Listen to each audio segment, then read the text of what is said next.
மேஷராசினியர்களுக்கு பார்த்தீங்கன்னா வைங்களேன், 7:30 சனி பாதிப்புனால வந்து எவ்வளோ கவலைப்பட்டுட்டு இருப்பீங்க. சார் நீங்க சொல்றீங்க, இங்க போங்க, அத பண்ணுங்கன்றீங்க. எனக்கு 7:30 சனி நடக்குது. என்னதான் தொட்டாலும் பார்த்தீங்கன்னா வைங்களேன், அது வந்து அகைன்ஸ்ட்டா தான் முடியுது எனக்கு. ஒரு விஷயம் பாசிட்டிவா நான் நெனைக்கிறேன். ஆனா அது வந்து பாசிட்டிவா நடக்க மாட்டுது. மைண்ட்ல வந்து இது நல்லது நடக்கும், நல்லது நடக்கும்னு நெனைக்கிறேன். ஆனா 7:30 சனி அந்த விஷயம் பாதிப்பு வந்து பார்த்தீங்கன்னா வைங்களேன், அது வந்து ஏதோ ஒரு விஷயம் மாத்தி விட்டுருது. நான் சும்மா இருந்தாலுமே பார்த்தீங்கன்னா, பக்கத்துல இருக்கவன் சும்மா இருக்க மாட்றான். என்னைக்கோ ஒரு நாள் விளையாட்டா ஒரு விஷயம் சொன்னேன். அது வந்து பார்த்தீங்கன்னா, எனக்கு பிரச்சனையா அமையுது அப்படின்னு சொல்லி மேஷ ராசியில இருக்கவங்கலாம் பார்த்தீங்கன்னா, கவலைப்படுறது தெரியுதுங்க. இன்னொன்னு குறிப்பா, நான் நல்லா சம்பாதிக்கிறேன் சார், காசு வருது. ஆனா வந்த காசும் பார்த்தீங்கன்னா, சேமிக்க முடியல. ஏதோ ஒரு விஷயத்துல வந்து செலவாகி போயிருது. வீட்ல புதுசா ஒரு பொருள் வாங்கி வைக்கிறேன். நல்லா இருக்குன்னு யோசிக்கும்போது பார்த்தீங்கன்னா, அந்த பொருள் ரிப்பேர் ஆயிருது. குடுத்த கடன் திருப்பி வரும் பார்த்தீங்கன்னா, ஃப்ரெண்ட் கிட்ட கைமாத்தா கடன் கேட்டான்னு குடுத்தேன். அந்த கடன திருப்பி வர முடியாது. அந்த கடன் வந்தாலும் வந்து பார்த்தீங்கன்னா, ஏதாவது இஎம்ஐ கட்டி ஏதாவது நல்ல விஷயம் பண்ணலான்னு பார்க்கும்போது, அதுவும் நடக்க மாட்டுது. ஏன்னு சொல்ல வரேன்னு கேட்டீங்களேன், இந்த மேஷ ராசினியர்களுக்கு 7:30 சனி அப்படின்னு சொல்றீங்க, கவலைப்படுறீங்க. நெறைய பேர் வந்து பார்த்தீங்கன்னா, 7:30 சனி தாக்கத்துல வந்து பயங்கரமா பாதிப்புலாம் உண்டாயிருக்காங்க. நல்லா ஆரோக்கியமா இருந்தவங்கலாம் பார்த்தீங்கன்னா, திடீர்னு பார்த்தீங்கன்னா, உடம்பு சரியில்லாம ஹாஸ்பிட்டல் கையுமா இருக்காங்க. நல்ல மருந்து கிடைக்குமா? ஏன்னா நேரம் நல்லா இல்லைங்களேன், நம்ம எந்த டாக்டர் போய் பார்த்தாலுமே வந்து பார்த்தீங்கன்னா, அந்த மருந்து வேலை செய்யாது. ஆமாங்க. இப்போ வந்து உங்களுக்கு நேரம் நல்லா இருக்கு அப்படிங்கும்போது நோய் நொடி வராது. சப்போஸ் வந்துருச்சுன்னு வைங்களேன், நீங்க ஒரு பக்கத்துல இருக்க சின்ன டாக்டர்ட்ட போயிட்டு ஒரு மருந்து வாங்கி போட்டாலும் சரியாயிடும். அது எவ்வளோ பெரிய நோயா இருந்தாலும். உங்களுக்கு டைம் சரியாகும்போது பார்த்தீங்கன்னா, நீங்க எவ்வளோ பெரிய டாக்டர பார்த்தாலும், அவர் தான் தி பெஸ்ட் டாக்டர், இதான் தி பெஸ்ட் மருந்து அப்படின்னு சொல்லி குடுத்தாலுமே, அந்த நோய் குணமாகாது. காரணம் என்னன்னு பார்த்தீங்கன்னா, நம்ம நேரம் சரியில்ல. இதுதான் வந்து கிரகத்தோட அந்த விஷயமே.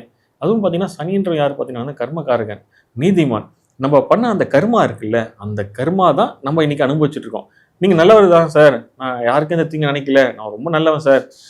ஒரு எறும்பு போனா கூட கால்ல மிதிக்க மாட்டேன். அது ஓரமா தள்ளி தான் சார் போவேன். அப்படின்னு சொல்றவங்க இருக்கீங்க. உண்மதான்.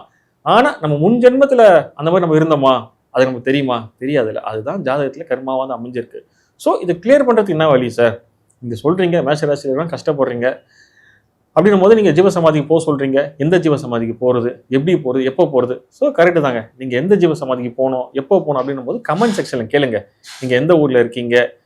உங்க நேமு, உங்க டேட் ஆஃப் பர்த் சொல்லி கேளுங்க. அப்படின்னும்போது நான் வந்து உங்களுக்கான ஆன்சர் சொல்றேங்க கமெண்ட் செக்ஷன்ல. இன்னும் குறிப்பா இந்த காலகட்டத்தில பார்த்தீங்கன்னா, மேஷராசி நேயர்கள் வந்து கொஞ்சம் ஜாக்கிரதையா இருக்கணும். ஏன்னா பணம் வரும். இந்த பணம் வந்தாலுமே அது செலவழிக்கிறதுக்கான சில விஷயங்கள் இருக்குல்ல, அதுக்கான வந்து நெறைய வந்து நடக்குங்க. ஏன்னு சொல்ல பார்த்தீங்கன்னா, உடல் ஆரோக்கியத்த பத்திரமா பார்த்துக்கோங்க. குறிப்பா நான்வெஜ் சாப்பிடுறீங்களா? நல்லா சாப்பிடுங்க. பகல்ல சாப்பிடுங்க, காலையில சாப்பிடுங்க, நைட்ல சாப்பிடாதீங்க. ஏன்னு சொல்றேன்னாங்களேன், கொலஸ்ட்ரால் பிரச்சனை உண்டாக்கி விட்டுருங்க. இன்னைக்கு நல்லா இருப்பீங்க. நாளைக்கு கொலஸ்ட்ரால் பிரச்சனை உண்டாக்கி விடும். 2வது புதுசா வீடு வாங்கணும், அதே மாரி வந்து வண்டி வாங்கணும் அப்படின்னு நினைச்சீங்கன்னா, கண்டிப்பா வாங்கிடுங்க. இஎம்ஐ போட்டாவது வாங்கிடுங்க. ஏன்னா, சுப செலவா மாத்திருங்க அத.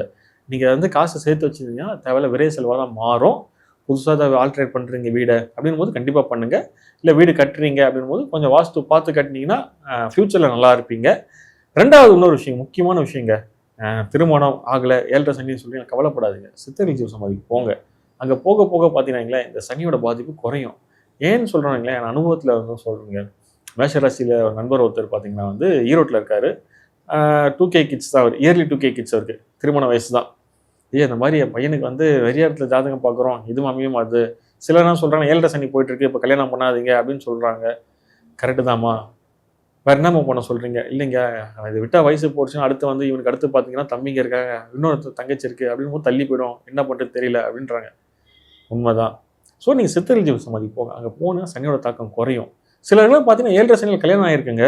நிறைய பேருக்கு ஜாதக ரீதியா இருக்கும்போது, அதாங்க சொல்றேன். நீங்க சித்தர் ஜீவ சமாதிக்கு போக போக பார்த்தீங்கன்னா, இந்த தாக்கம் குறையும். குறிப்பா செவ்வாய் தோஷம்னு விஷயம் இருக்குல்ல. ஜாதக ரீதியா பார்த்தீங்கன்னா வந்து செவ்வாய் உட்கார்ந்த இடம் சில இருக்கு. அது அப்படிங்கும்போது அது செவ்வாய் தோஷம். அதுவும் குரு பார்த்தீங்கன்னா, செவ்வாய் தோஷம் கிடையாது. குரு பார்வை வந்தா. குறிப்பா மேஷம், சிம்மம், அதே மாரி பார்த்தீங்கன்னா கடகம், மகரம், விருச்சிகம் இதெல்லாம் வந்து செவ்வாய் தோஷம் கிடையாது. ஏன்னா, அங்க செவ்வாய் வந்து ஆட்சி, உச்சம், நீச்சம் அந்த விஷயம்லாம் இருக்கு. அதே மாரி சிம்மத்தில பார்த்தீங்கன்னா நட்பு வீடு. அதனால கிடையாது. இதெல்லாம் வந்து பார்த்தீங்கன்னா, உன்னிப்பா கவனிக்கணும் உள்ள ஜாதகத்த பார்க்கும்போது. இத கை தேர்ந்த ஜாதகர்களுக்கு தெரியும், ஜோதிடக்காரர்களுக்கு. இத தாண்டி செவ்வாய் தோஷம் இருக்கு சார். நான் நெறைய பரிகாரம்லாம் பண்ணிட்டேன். பரிகாரம் பண்ணா மாறுமா? ஏன் கேட்கிறீங்களா? நம்ம வாழ்க்கையில ஒரு விஷயம் வந்து பார்த்தீங்கன்னா, பரிகாரம்ன்றது ஒரு விஷயம் தள்ளி போறது தான்.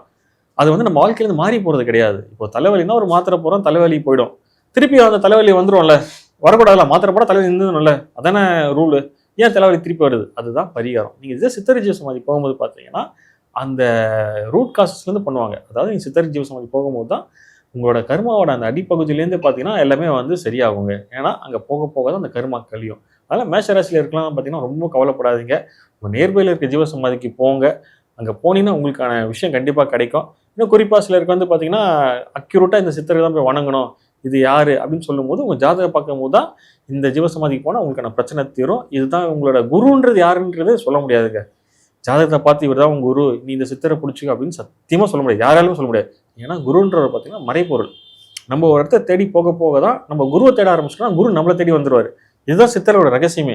நம்ம குருவை தேடி போகணும், குரு நம்மளை தேடி வந்துடுவார். அதுதான் சொல்லுவாங்க. நிறைய பேர் வந்து பார்த்தீங்கன்னா, சார் என் குரு யாரு, நான் எந்த சித்தரை பிடிக்குன்னா அதெல்லாம் சொல்ல மாட்டாங்க. நீங்கள் இந்த ஜீவசமாதிக்கு போங்க, அங்கே போக போக உங்களுக்கான விஷயம் தெரிய வரும். ஸோ நீங்கள் ஒரு ஜீவசமாதிக்கு போகிறீங்க, அங்கே போனால் ஐயா இந்த இன்னொரு ஜீவசமாதி இருக்குது அப்படின்னு அங்கே போக வழி சொல்லுவாங்க, யாராவது சொல்லுவாங்க. அப்படின்னும் போது நீங்கள் தேடல் கொஞ்சம் விரிவடையும். அப்படின்னும் போது உங்கள் குருவை நீங்களே கண்டுபிடிப்பீங்க, உங்கள் குரு உங்களை வந்து பார்ப்பார். இதுதான் சித்தர்கள் சூட்சமான விஷயம். ஸோ அதனால் மேஷராசியில் இருக்கும் யாரும் கவலைப்படாதீங்க. சித்தர்கள் ஜீவசமாதிக்கு போங்க, உங்கள் வாழ்க்கையை வந்து பார்த்தீங்கன்னா ஓஹோன்னு வரணும். ஓம் நமச்சிவாய.